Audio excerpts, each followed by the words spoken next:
Hi guys, my name is Ellen Dillon and this is my presentation for the Leadership and Communication Project. As you can see, um, I had the help of my CEO, Kelly Collins. First, we want to talk about motivation. Motivation in the workplace is very important, and so I asked Kelly, like what are some ways that you think motivating, and so it depends on the person. You find what each person needs, and you have to use that method of which they need to motivate them, whether it's constructive criticism or um, just guiding them, kind of trying to like ask them questions, get them thinking about things. It kind of just depends on the person. But that would be the best way to motivate is to, figure out that person and what that person needs. Leadership. Um, a couple of things that she told me that I thought were really interesting. I asked her, any advice on leadership, and she said something that someone told her that really got her, that she'll never forget. It got her thinking about stuff. It's lonely at the top, and be strong in your stance. Sometimes it's hard to be in charge. It's hard to be the person that everyone goes to, and you have to be the bad guy sometimes. But be strong in your stance. Stick to your convictions, and follow what you believe to be true. Bad leaders that she's had in her life. She had a boss who was never around. How can you take guidance from someone if they're never around? Or people who don't want to be corrected. Sometimes bosses don't like to be corrected because, we all know that all of our bosses are right all the time. But no, but really, someone who's humble enough to be corrected when they are doing something wrong. A good leader, encouraging, easy to talk to. That's something that Kelly has told us all that she wants to be someone that she wants someone that's easy to talk to and get along with. That's something that a good leader should have. Be encouraging to the people that are around them. Next, I asked her. She had a lot of good leaders in her life who had shown her good things, and she had a lot of bad leaders. But from those good leaders, coming out of being a CEO, some of the highs that she had was she set records in her first year of CEO, and that she said it kind of proved to herself, but to other people too, that she was qualified to do the job. She was ready to do it, and she knew what she was doing. So I think that's something that's really awesome. Lowe's, being young. She became CEO at the age of 28. And even though we aren't a big multi-million-dollar company, it's a big deal to be CEO of a company and to be the face and to be the figure.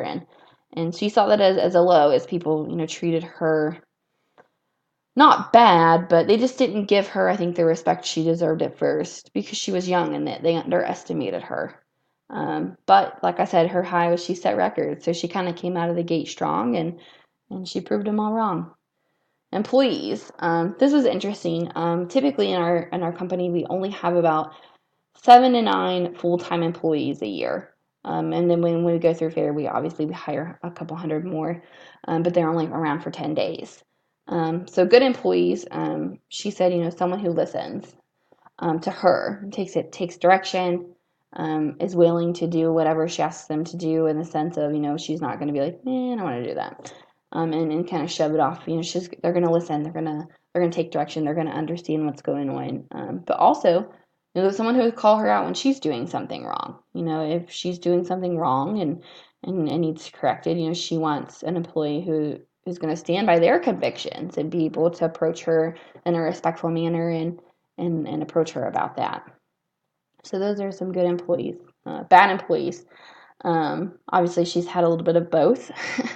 Obviously, people who don't listen, people who don't want to take direction, don't want to do their job, kind of standoffish. Even if you do your job, she wants people to be involved in the company, and she wants people um, to become part of the team. Don't stand off, stay in your office all day.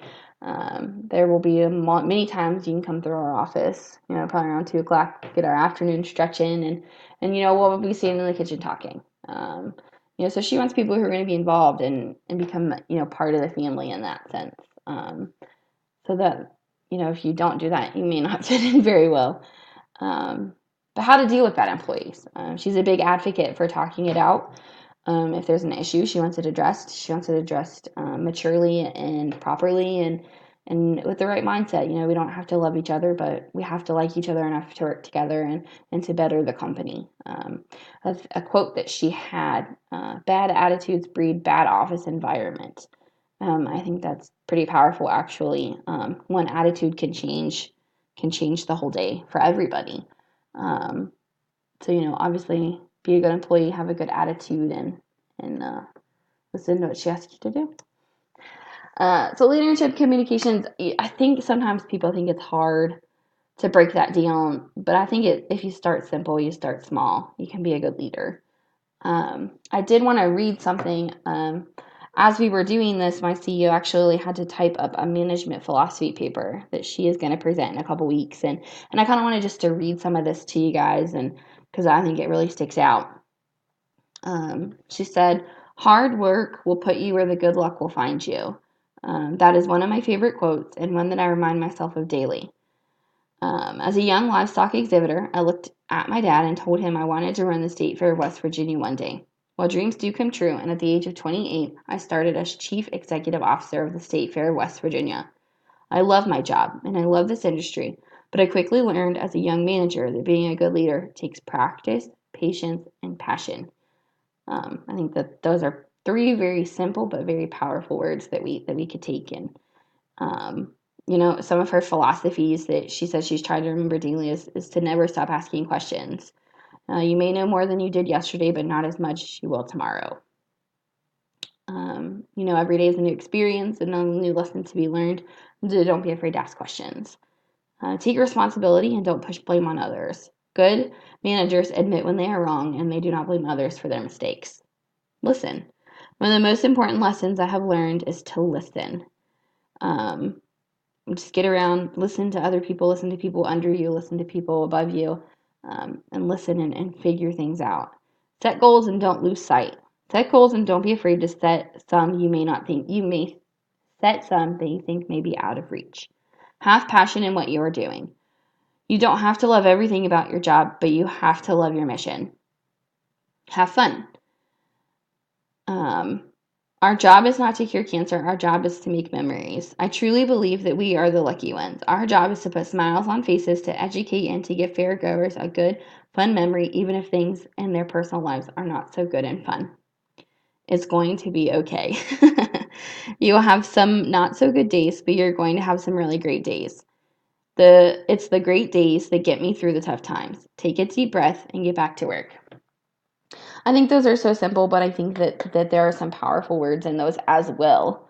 I think Kelly is a good leader, and she definitely going through this project with her and hearing a little bit more about her personally and her philosophies. It has opened my eyes, and I think that's important because we don't always understand why our bosses do things and how they lead certain ways. But I think we just have to take in consideration, even though there are bad bosses out there, sometimes we just don't know why they're doing things. And so to be a good leader, it takes skills, it takes understanding, and that's what makes them a leader is, not everybody has those qualities. So I am very thankful for my leadership and the communication that I was able to open up with my boss and just kind of learn these principles. I definitely think that being under her guidance will give me some experience for the future if I ever were to open up my own business or become in a leadership position. I do think that Kelly has taught me a lot, and I'm very thankful for her and for this assignment. Thank you.